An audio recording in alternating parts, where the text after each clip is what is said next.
Alors, ce matin, je voudrais vous parler de motivation. Alors, c'est peut-être un peu curieux de parler de motivation, mais quand on regarde autour de nous, il n'y a pas grand-chose qui est fait sans motivation. On entend souvent parler de motivation, d'être motivé, d'avoir la motivation. Et il y a bien longtemps, quand j'écrivais des lettres de motivation, justement, vous voyez, pour trouver du travail.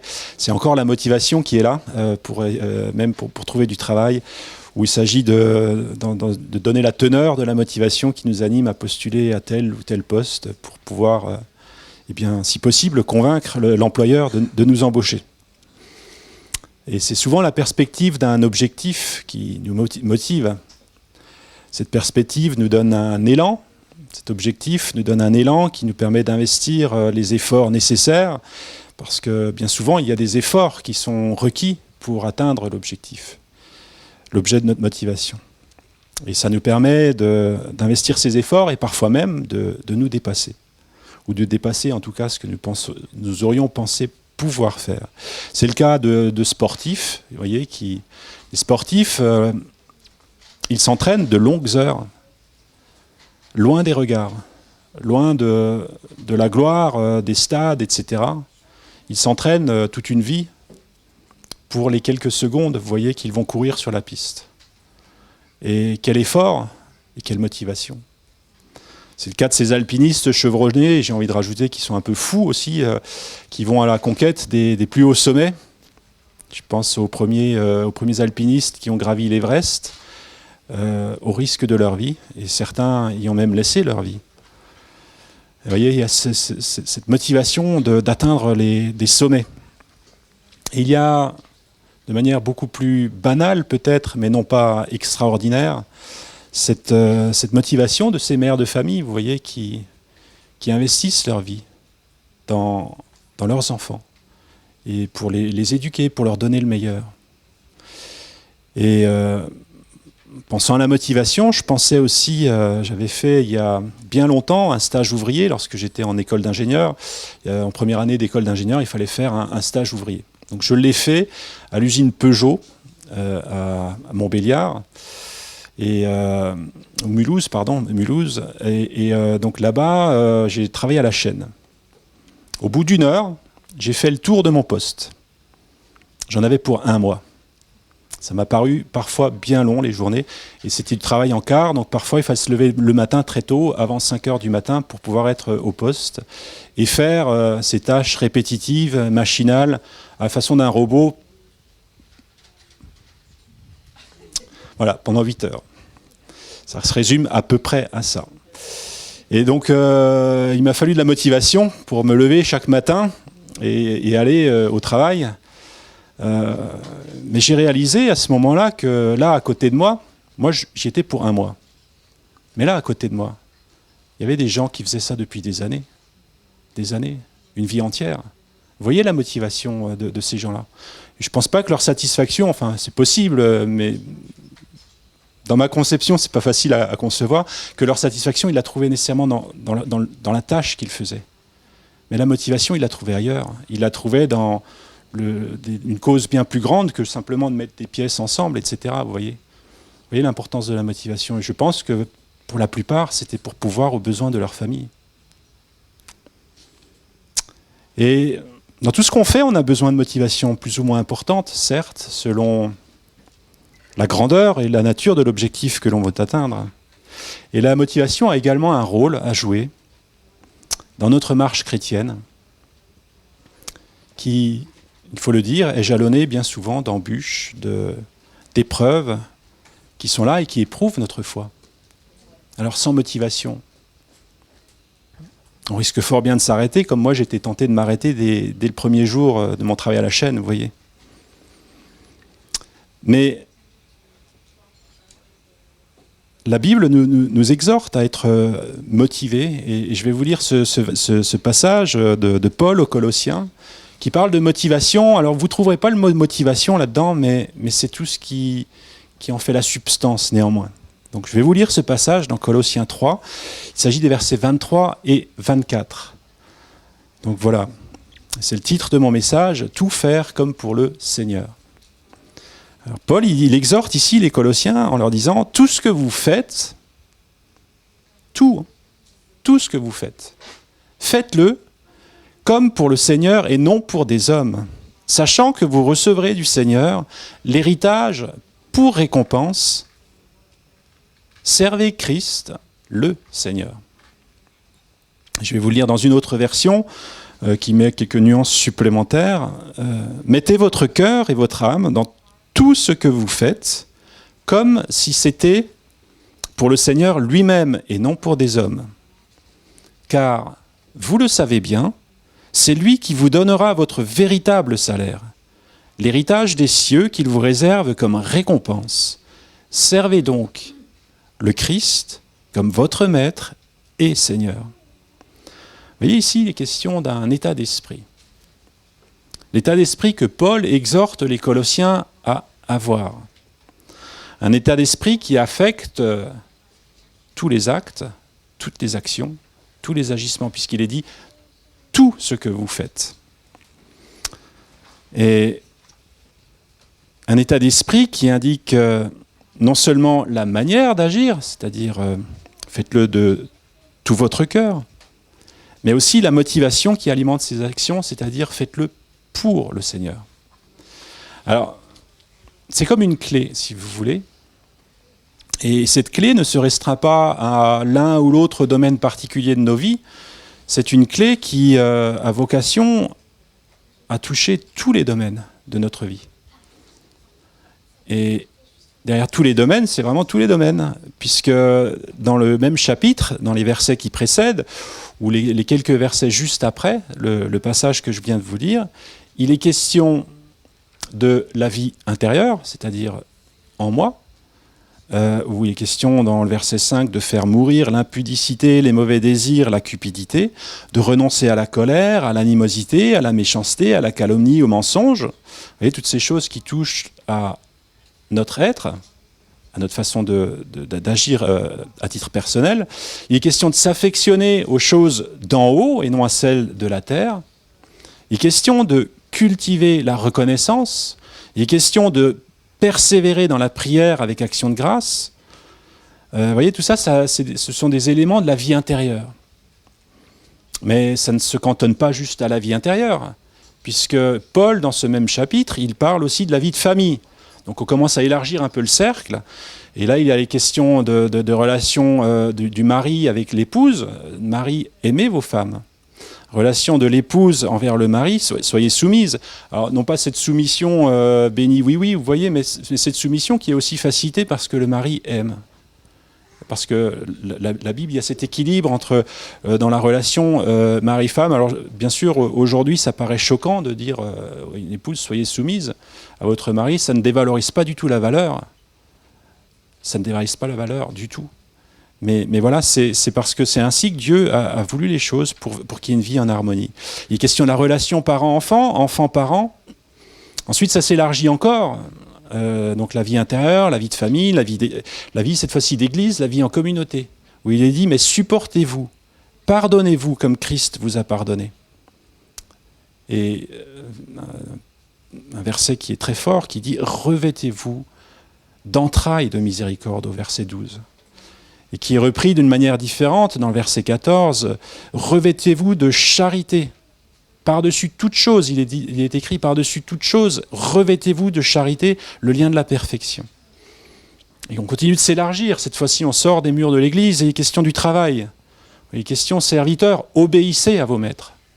Et maîtres, accordez aussi à vos serviteurs ce qui est juste et équitable. Donc vous voyez, toutes les sphères de notre vie sont concernés. Et lorsque Paul dit au beau milieu de tout ça, mais tout ce que vous faites, faites-le comme pour le Seigneur, eh bien c'est dans tous les domaines de notre vie. Donc il n'y a pas de limite, il n'y a pas de frontière à cette exhortation de Paul. Alors on va regarder un petit peu plus en détail à présent ce verset. Et je voudrais souligner quelques points dans ce que Paul nous dit ici. Alors, Paul nous dit de faire tout comme pour le Seigneur et non pour les hommes. Donc, pour le Seigneur. Alors, le premier point, c'est des choses assez basiques, mais c'est important de s'en souvenir. Le premier point, c'est que je sais pas, vous avez sans doute déjà remarqué, vous êtes peut-être comme moi, c'est que lorsqu'on fait quelque chose pour quelqu'un qui est important, on y met davantage d'ardeur, davantage de soin, et on a plus facilement envie de donner le meilleur. Je pense par exemple, si j'invite quelqu'un de très important chez moi, il y a de fortes chances que je mette les petits plats dans les grands et que je m'attache à vraiment faire en sorte que la personne se sente le mieux accueillie possible et qu'elle sache que voilà, je la valorise. Et alors, lorsque Paul nous dit de faire comme pour le Seigneur, eh bien, y a-t-il quelqu'un de plus important que le Seigneur ? Quand on dit le Seigneur, c'est-à-dire derrière, ça veut dire le Tout-Puissant, ça veut dire celui qui a toute autorité, celui qui est assis sur le trône non pas un trône visible, mais le trône qui est établi au-dessus de toute la création, puisque c'est lui le Créateur. Il n'y a personne de plus important. Il est même appelé le souverain des rois de la terre. Donc les rois de la terre, vous voyez, à côté, c'est insignifiant. Alors, si on accueillait un roi chez nous, on peut imaginer l'entrain qu'on mettrait pour l'accueillir.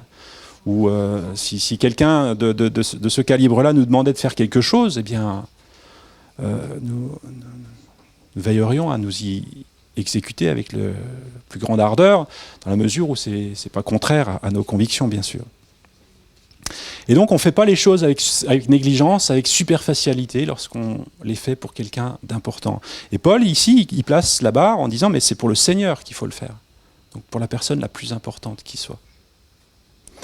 Un autre point que je voudrais souligner, donc, lorsqu'on dit « pour le Seigneur », bien, assez facilement, par la manière de laquelle on vit les personnes, enfin l'autorité dans ce monde spirituel avec les dirigeants, etc., eh bien, on a facilement tendance à voir quelqu'un qui domine ou parfois qui écrase, vous voyez, qui utilise, qui abuse de son autorité, de sa position.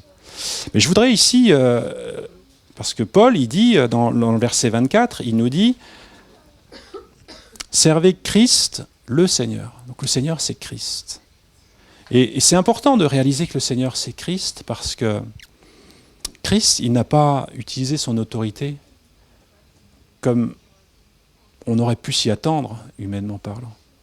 Et il y a ce passage tellement fort que je voudrais simplement lire pour mettre en perspective qui est le Seigneur et quel est son trait de caractère.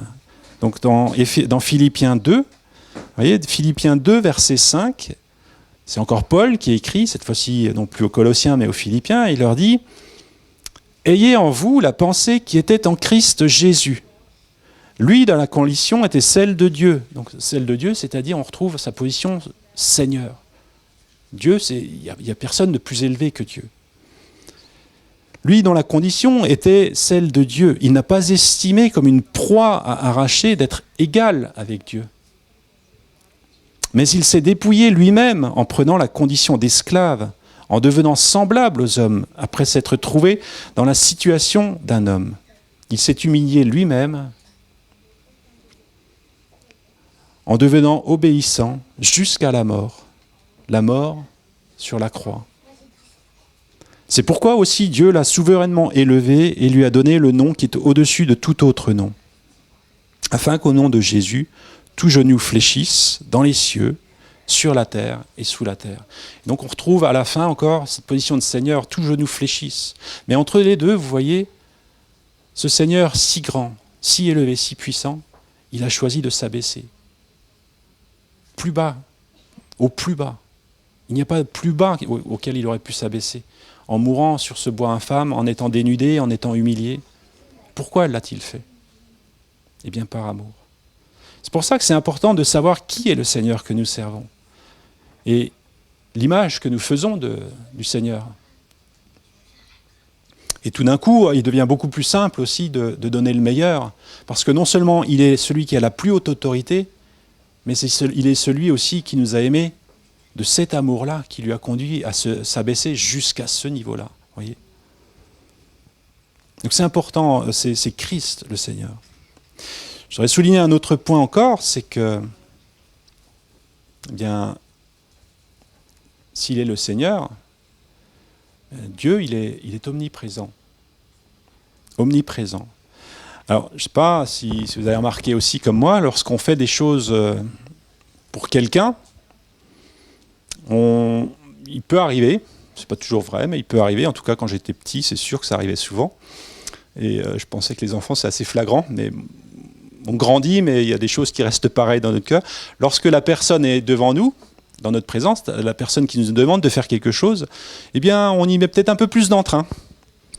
Et puis dès que la personne n'est plus là, ou tourne le dos, bon, l'ardeur se relâche un peu, voire même disparaît.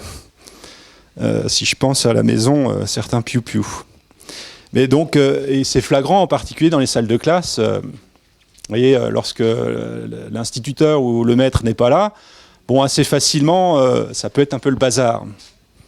Bon, par le passé, lorsque le maître rentrait, les choses, tout de suite, c'était silence radio, calme plat. Aujourd'hui, ça perdure encore un petit peu, mais il y a quand même une différence de comportement, vous voyez, lorsque l'autorité est présente ou lorsqu'elle est en apparence distante. Bon, ce qu'il y a de particulier avec Dieu, c'est-à-dire le Seigneur, c'est qu'il est omniprésent. Et je voudrais, avant de lire un passage de David, par rapport à ça, souligner aussi un autre aspect qui est plus positif par rapport au fait de la manière dans laquelle on agit dans la présence de quelqu'un. Les enfants, souvent, ils disent « Mais regarde-moi, papa, regarde-moi, maman ». Et ce qu'ils cherchent, c'est capter l'attention parce qu'ils veulent montrer quelque chose. Ils sont contents de montrer quelque chose qu'ils savent faire ou qu'ils arrivent à faire. Et lorsqu'on les regarde, eh bien, ça leur donne comme des ailes. Ils arrivent à faire des choses, ils font des choses. Voilà, ils ont le plaisir et la joie de faire des choses parce qu'ils se savent regarder. Vous voyez, il y a le côté peut-être qui semble plus négatif, on se retient de faire des choses quand il y a l'autorité qui est là, mais il y a aussi cette joie de faire des choses, parce qu'on est regardé. Et David, dans le psaume 139, il nous dit justement par rapport à l'omniprésence de Dieu, psaume 139, versets 7 à 12, il nous dit « Mais où irai-je loin de ton esprit ?» Il parle à Dieu. « Et où fuirai-je loin de ta face ? Si je monte aux cieux, tu y es. Si je me couche au séjour des morts, t'y voilà. Si je prends les ailes de l'aurore et que j'aille habiter à l'extrémité de la mer, là aussi ta main me conduira et ta droite me saisira. Si je dis au moins les ténèbres me couvriront la nuit, devient lumière autour de moi. Même les ténèbres ne sont pas obscures pour toi. La nuit brille comme le jour et les ténèbres comme la lumière. Dans ce passage, eh bien, vous voyez que David il a cette conscience aiguë qu'il n'y a nulle part où il puisse se cacher de la face de l'Éternel, où il puisse se cacher du regard de l'Éternel qui est toujours sur lui. Et cela générait dans le cœur de David une crainte, une saine crainte, j'ai envie de dire, mais aussi une joie. Comme je vous l'ai dit par rapport à la présence du maître dans la classe, ou aux enfants qui demandent aux parents « mais regarde-moi ». Une saine crainte, pourquoi ? Parce que la conscience, elle reste vive. De se savoir sous le regard, j'ai envie d'insister sur le mot « bienveillant » de Dieu. De se savoir sous le regard bienveillant de Dieu, qui nous regarde, eh bien ça nous garde, ça peut nous garder bien souvent de faire de mauvaises actions. Tout comme un enfant serait attentif à sa manière de se conduire en présence de son père, vous voyez. Alors laissez-moi insister encore un peu sur ce regard bienveillant de Dieu, parce que si on a une idée faussée par rapport au regard de Dieu, bien on se l'imaginera comme quelqu'un qui guette le premier faux pas dans le but, vous voyez, de nous punir, de nous réprimer. Mais ce n'est pas ainsi qu'il faut voir Dieu. Il n'a pas ce regard accusateur et soupçonneux, vous voyez, puisque l'amour ne soupçonne pas le mal. L'amour espère tout, l'amour croit tout. L'amour supporte tout. Il y a réellement une bienveillance et une compassion dans le regard de Dieu qui, j'ai envie de... L'image qui m'est venue lorsque j'essaie de traduire ce regard de Dieu, ben c'est imaginez un petit enfant qui commence à faire ses premiers pas. Ben ses parents, ils vont se réjouir des premiers pas qu'il va faire. Ils ne vont pas le brimer parce que, ça y est, il est tombé. Ils ne vont pas le guetter en disant, mais quand est-ce qu'il va tomber ? Ce n'est pas comme ça que les parents le regardent. Au contraire, ils sont joyeux, ils sont heureux de voir l'enfant qui fait des efforts pour marcher, pour faire ses premiers pas, même s'il tombe. Et s'il tombe, eh bien, ils sont là pour l'aider à se relever. C'est plutôt ainsi, vous voyez, qu'il faut voir le Dieu qui nous regarde lorsque nous marchons. Eh bien, avec ce regard bienveillant qui espère tout, qui croit tout, qui supporte tout pour nos vies. Il a supporté la croix pour nos vies. Et il y a également cette sainte crainte, vous voyez, qui garde nos consciences éveillées et qui nous protège. Mais il y a aussi cette joie, à la manière de ces enfants qui, lorsque leurs parents les regardent, qu'ils sont en train de faire quelque chose à leurs yeux extraordinaire, eh bien, ça leur donne des ailes pour faire et pour réussir ces choses. Et d'une certaine manière, si je cherchais uniquement l'approbation des hommes, si c'était ça la seule motivation, donc je reviens sur le verset qui nous dit « Faites-le comme pour le Seigneur et non pour des hommes », eh bien, si mon attente était surtout d'avoir le regard des hommes seulement sur moi, eh bien, assez facilement, lorsque personne ne me regarde, je risquerais de me comporter différemment, vous voyez. Et d'avoir un comportement lorsque je suis en public et un autre comportement lorsque je suis seul. Il y a cette question, mais qui suis-je lorsque je suis seul ? Qui suis-je ? Que fais-je ? Mais la réalité, ça a été dit à la Sainte Seine, c'est qu'on n'est jamais seul. On n'est jamais seul, parce que Dieu, il est là, avec son regard bienveillant toujours, posé sur nos vies.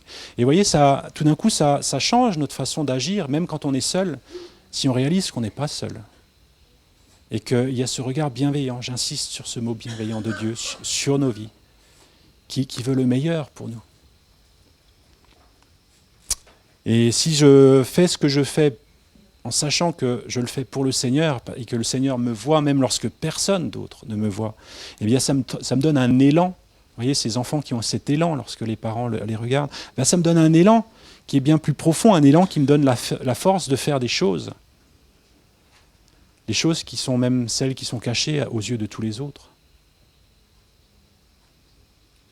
Et je voudrais ici, à ce point-là, citer l'exemple de Joseph, exemple bien connu, vous voyez.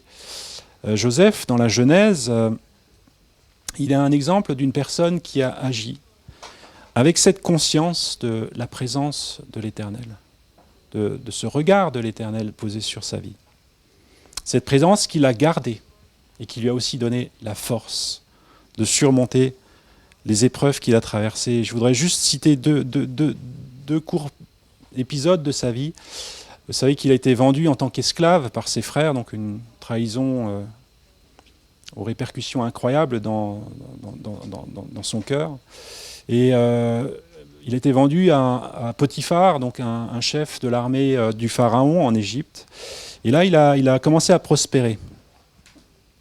Et Joseph est resté intègre et fidèle dans ce travail où il a prospéré. Et à un moment donné, il y a la femme de Potiphar, donc son maître, qui tente de le séduire et puis qui lui dit « Mais Joseph, viens coucher avec moi ». Et Joseph a refusé. Il a refusé, elle s'est agrippée à lui. Et il a refusé tant et si bien que la seule chose qui est restée entre les mains de cette femme, c'était la tunique de Joseph. Il a dû s'enfuir comme nu pour échapper. Et il était hors du regard de son maître. Et vous voyez la tentation qui était là. Cette tentation qui était forte et qui était même agressive à son égard. Eh bien Joseph, il a tenu.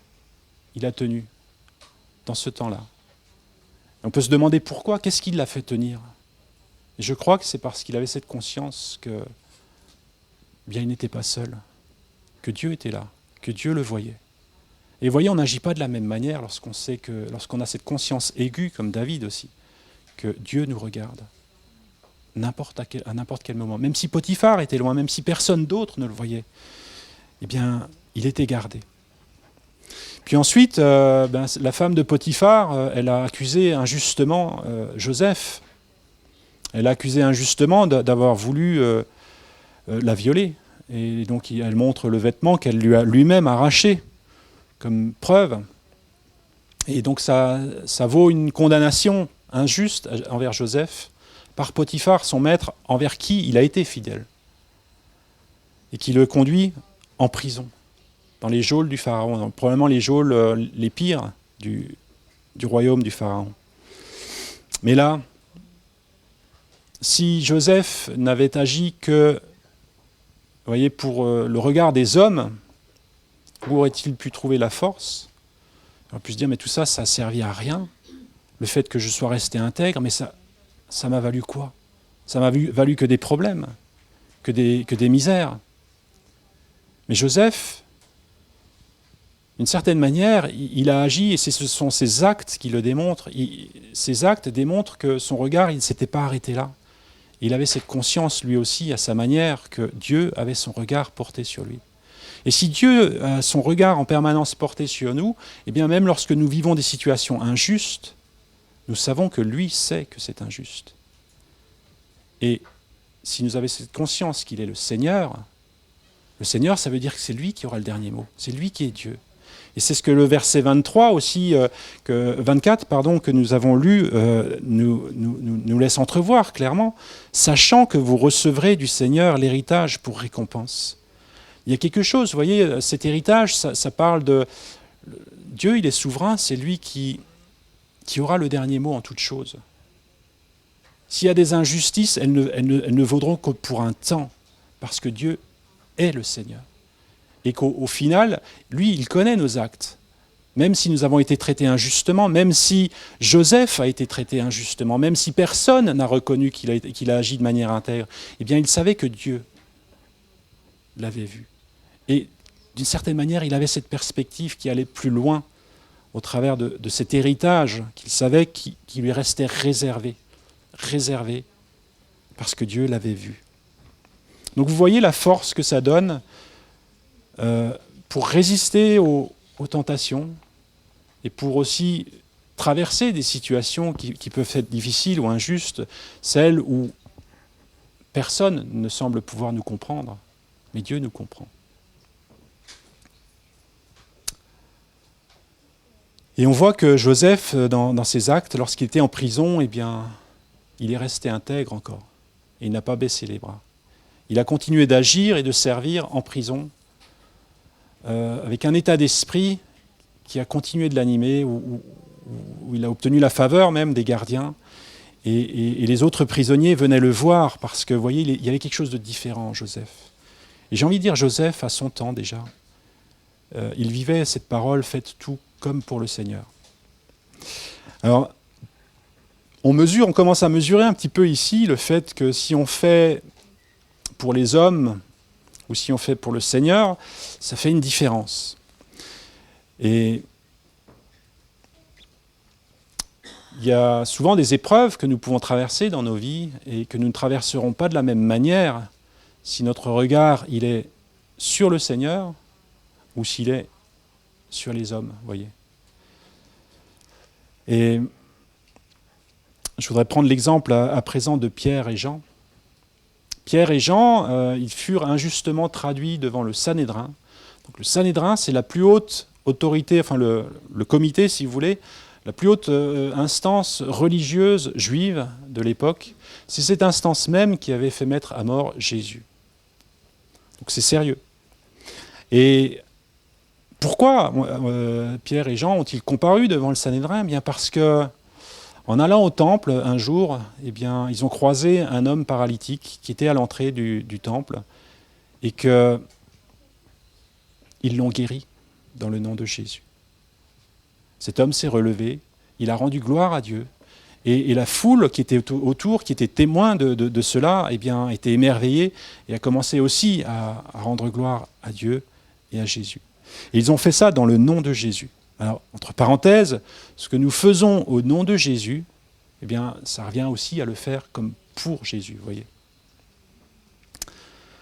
Et donc ça a suscité cet émerveillement de la foule qui était là, qui était assemblée, et puis qui constatait ce miracle. Et justement, c'est ce qui chagrinait le Sanhédrin, parce qu'ils étaient hostiles à Jésus. Et cette foule, elle rendrait gloire à Jésus. Parce que les apôtres étaient très clairs, mais c'est Jésus qui a agi. Alors, ils ont fait arrêter Pierre et Jean.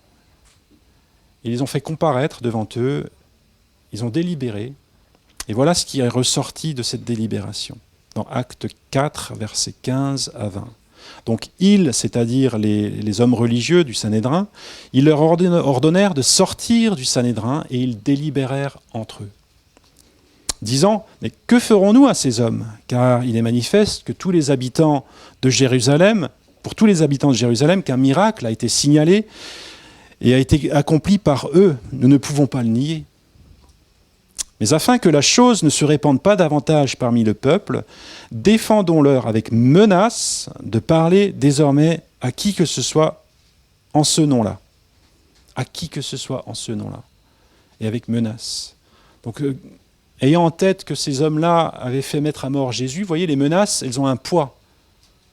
Elles ont un poids qui c'est pas juste des mots. Et les ayant appelés, ils leur défendirent absolument de parler et d'enseigner au nom de Jésus. Donc de parler, d'enseigner au nom de Jésus, de faire quoi que ce soit en ce nom-là, vous voyez, ils sont opposés justement à cet état d'esprit de faire des choses comme pour le Seigneur. Et donc Pierre et Jean leur répondirent, « Jugez s'il est juste devant Dieu de vous obéir plutôt qu'à Dieu. Car nous ne pouvons pas ne pas parler de ce que nous avons vu et entendu. Est-il juste de vous obéir à vous plutôt qu'à Dieu ?» Vous voyez, cet état d'esprit qu'on retrouve comme pour le Seigneur et non pour les hommes, qui leur a donné une assise, des racines, qui leur ont permis parce que leur positionnement était très clair, très clair. C'est pour le Seigneur qu'ils faisaient les choses. Et ce positionnement étant clair, ça leur a permis aussi de se déterminer très, très clairement face à ces menaces qui avaient tout ce pouvoir d'intimidation, tout ce pouvoir de musellement, d'étouffer la vie. Alors, bien sûr, je crois que dans cette situation, ils ont eu un coup de pouce aussi d'en haut. Mais ce qui leur appartenait à eux, c'était d'avoir cet état d'esprit, de faire les choses comme pour le Seigneur et non pour les hommes. Et à partir de là, eh bien, le Saint-Esprit peut utiliser ça. Et il a pu embraser ce qui était proposé ici, c'est-à-dire cette détermination à agir pour le Seigneur et non pour les hommes. Sans cette détermination, vous voyez, je pense que le Saint-Esprit, je ne veux pas le limiter, mais vu qu'on sait qu'il respecte notre volonté propre, eh bien, il y aurait quelque chose qu'ils n'auraient pas vécu. Ils auraient eu forte chance de plier devant les intimidations. Mais il y a ce socle qui était posé dans leur vie, c'est que ce qu'ils faisaient, ils le faisaient pour le Seigneur et non pour les hommes. Et donc le Saint-Esprit leur a communiqué ensuite toutes les ressources dont ils avaient besoin, cette audace, cette assurance. Ça, ce n'est pas eux qui l'ont produit. Ce qu'eux ont produit, c'est ce choix résolu. Alors à ce stade, je voudrais, à travers de ces deux exemples que nous avons vus, donc c'est-à-dire Joseph, Pierre et Jean, de souligner que la raison pour laquelle je fais les choses, elle déterminera la grandeur de ce que j'accomplirai. Si j'ai un petit objectif en vue, eh bien, je ferai des petites choses. Si j'ai un grand objectif en vue, eh bien, ça me conduira à faire des grandes choses. Et Joseph, indéniablement, il a accompli de grandes choses. Dans la maison de Potiphar, dans la prison, et bien sûr encore lorsqu'il est devenu le second du Pharaon après être sorti de la prison. Mais il est devenu le second du Pharaon parce qu'il a vécu toutes ces choses qui précédaient. Les apôtres aussi ont accompli de grandes choses. Et il suffit de lire le livre des Actes dans la Bible pour le mesurer. Alors on pourrait, juste une petite parenthèse ici, s'imaginer que les grandes choses, c'est nécessairement des choses qui sont impressionnantes pour le regard. Eh bien, pas nécessairement. Bien sûr, il y a ces choses-là, et les actes des apôtres en sont jalonnés. Mais je voudrais souligner que les grandes choses, ça peut être des choses qui dépassent notre force. Et je pense ici tout particulièrement à cet exemple de Marie Durand. Vous voyez, cette femme qui, à l'âge de 19 ans, parce qu'elle était l'épouse d'un pasteur clandestin, à l'époque de la guerre de religion en France, eh bien, cette femme a été mise en prison dans la tour de Constance, dans le sud de la France, et elle y est restée pendant 38 ans, à cause de sa foi. Et cette femme, ce qu'elle a fait pendant ces 38 années, eh bien, il reste encore ce mot gravé dans la pierre aujourd'hui. Elle a écrit « résister ». On ne sait pas comment, parce que peut-être avec quelques morceaux de pierre, avec ses ongles, on ne sait pas. Mais ces 38 ans, elle laisse ce vestige « résister ». Et jamais elle n'a abdiqué, jamais elle n'a renoncé à sa foi.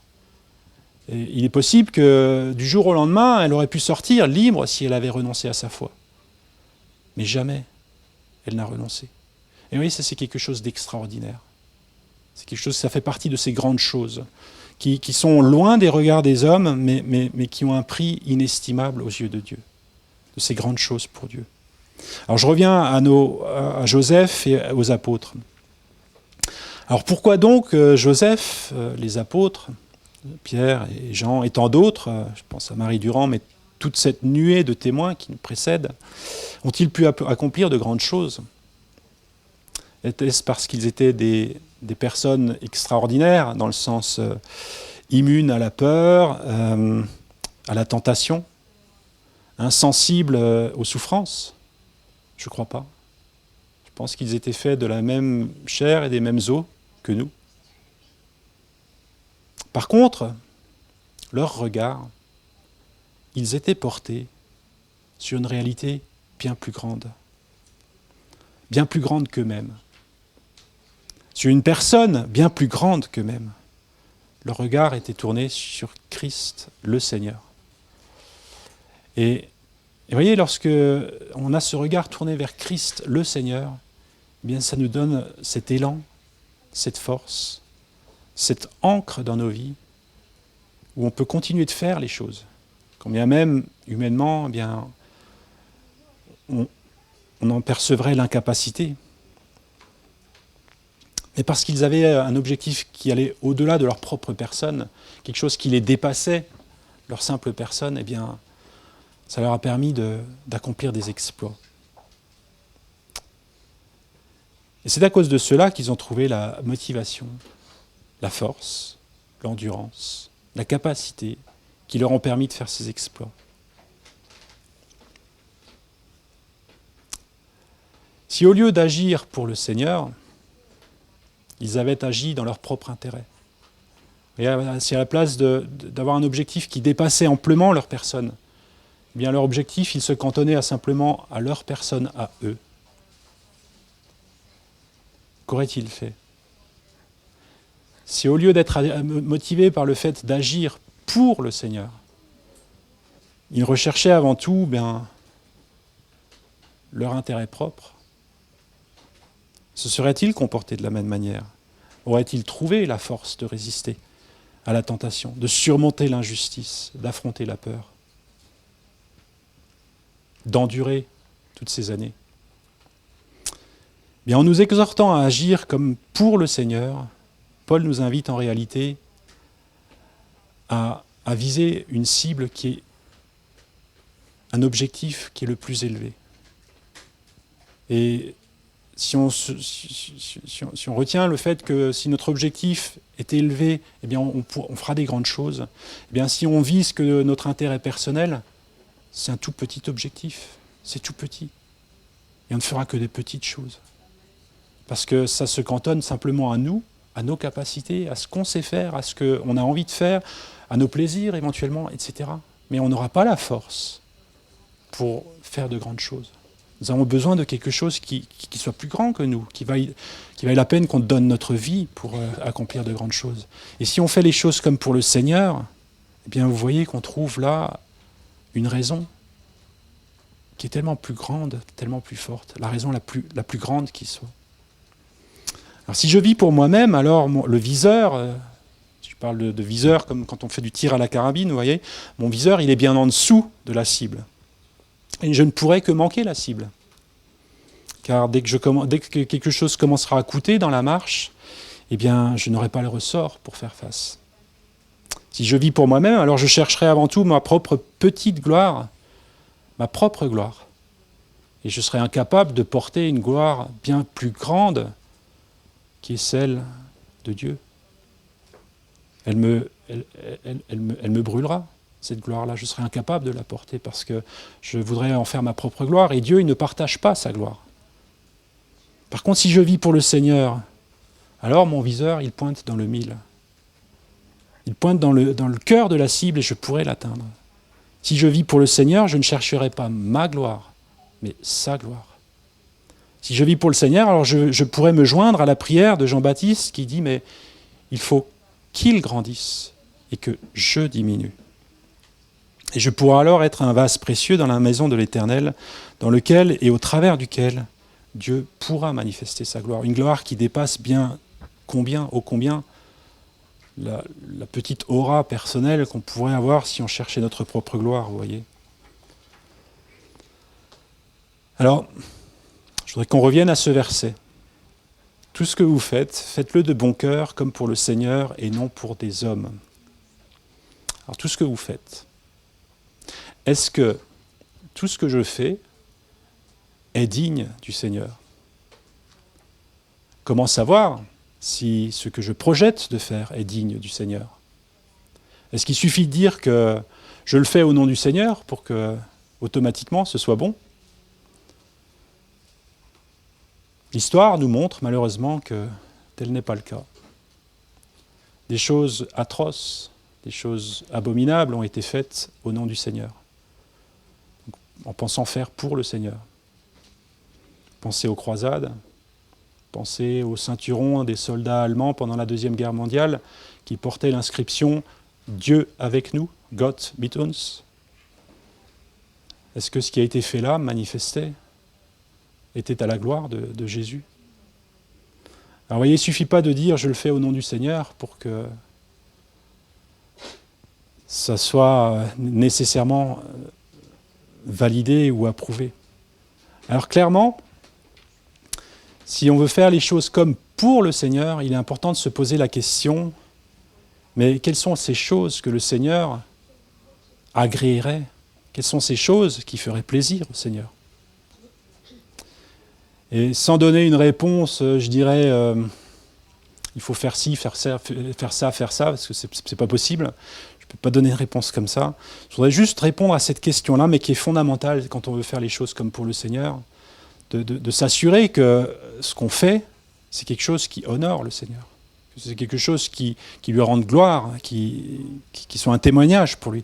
Eh bien, je voudrais répondre à cette question tout à fait légitime par une autre question, qui est la suivante, et qui est une question que je nous invite à nous poser régulièrement, peut-être constamment. Jésus, que ferais-tu si tu étais à ma place? Que ferais-tu si tu étais à ma place? Et en nous posant cette question, eh bien, on commence déjà à se détourner de nous-mêmes, ce qui est une bonne chose. De notre référentiel, qui est tout petit, pour regarder un référentiel bien plus large, bien plus grand, bien plus vaste, et qui est tellement différent d'une autre. Les disciples ont été constamment surpris lorsqu'ils ont posé des questions à Jésus, déboussolés, combien la façon de voir de Jésus était différente de la leur. Eh bien, je pense que si nous posons cette question honnêtement à Jésus, eh bien, il peut nous surprendre aussi et nous ouvrir l'espace pour que nous puissions voir les choses différemment. En nous posant cette question honnêtement, eh bien, nous pouvons bien souvent déjà rapidement dans notre conscience, au fond de nous-mêmes, eh bien, d'avoir des éléments de réponse. Est-ce que cela correspond à la manière de faire de Jésus, à son caractère, est-ce que cela lui ressemblerait-il si j'agissais ainsi, si je parlais ainsi? Nos paroles font partie de nos actes. D'ailleurs, dans Colossiens, le même chapitre, au verset, je retrouve le verset, au verset 17, il est dit très clairement, « Quoi que vous fassiez, en parole ou en acte, faites tout au nom du Seigneur, en rendant par lui des actions de grâce à Dieu le Père. » Vous voyez, les paroles font partie de nos actes. Est-ce que ma façon de parler correspondrait à celle du Seigneur? Ou peut-être qu'on peut se poser la question différemment, est-ce que la manière de laquelle j'ai parlé correspondrait à celle du Seigneur? Et ça nous permet de voir un peu où on en est, et de faire le point, et de nous laisser reprendre dans nos cœurs, pour que vraiment nous puissions faire ces choses, ce que nous faisons, comme pour le Seigneur. C'est important. En posant cette question, un autre point que je voudrais soulever, c'est que c'est comme si nous ouvrions un dialogue où nous cherchons à connaître ce que Jésus voudrait que nous fassions, et ce qu'il voudrait faire. Dans ce dialogue, ce qui est important, c'est que nous ne sommes plus simplement en train de faire les choses pour le Seigneur, mais puisque nous sommes en dialogue avec lui, pour le consulter, nous les faisons avec le Seigneur. Et ce « avec », vous voyez, il change tout. Parce que si on les fait simplement pour complètement déconnecter de Jésus, eh bien ça peut mener à ces aberrations dont je vous ai mentionné, ces ceinturons avec écrit « Dieu avec nous » alors qu'il y a la Shoah, les croisades, etc. On peut, vous voyez, donc le fait de faire pour, c'est important, mais le fait de le faire avec, ça change tout, parce que ça permet d'éviter des erreurs, mais monumentales. Et donc, c'est comme si il y a le fait de reconnaître, mais moi j'ai besoin que tu m'éclaires, que tu me montres. C'est-à-dire notre dépendance, notre besoin de nous laisser éclairer, de nous laisser guider. Et ce dialogue intérieur comme une prière constante. Une prière constante qui fait écho aux premières phrases du Notre Père. Notre Père qui es aux cieux, que ton règne vienne, que ton nom soit sanctifié, que ton règne vienne, que ta volonté soit faite. Vous voyez, le fait de consulter, de chercher, mais quelle est la volonté du Seigneur, sans avoir cette prétention de savoir par nous-mêmes. Et cela implique véritablement une relation vivante avec celui qui est le ressuscité. Et donc le ressuscité, ça veut dire qu'il est vivant au siècle des siècles. C'est pour la raison pour laquelle nous pouvons avoir ce dialogue avec lui. Que ferais-tu si tu étais à ma place, Jésus? Cela nous pousse aussi à désirer, à connaître davantage. Quelqu'un qu'on aime, on aime savoir ce qu'il aime. On aime le connaître.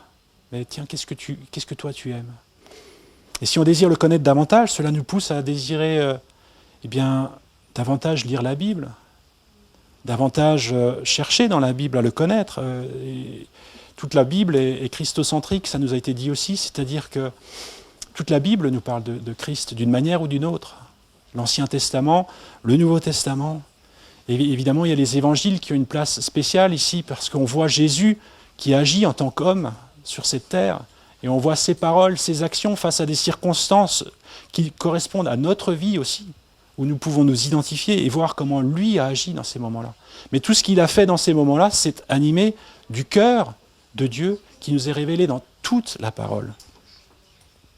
Alors, vous voyez, ça implique finalement de vouloir le connaître pour lui ressembler. Et n'est-ce pas ce dont il était question dans 2 Corinthiens 3, 18, lorsqu'il est dit « Nous tous, qui, le visage découvert, nous contemplons comme dans un miroir. » C'est-à-dire on regarde, on cherche à connaître, on désire connaître. Nous contemplons comme dans un miroir la gloire du Seigneur. Eh bien, nous sommes transformés en la même image, de gloire en gloire, comme par le Seigneur l'Esprit.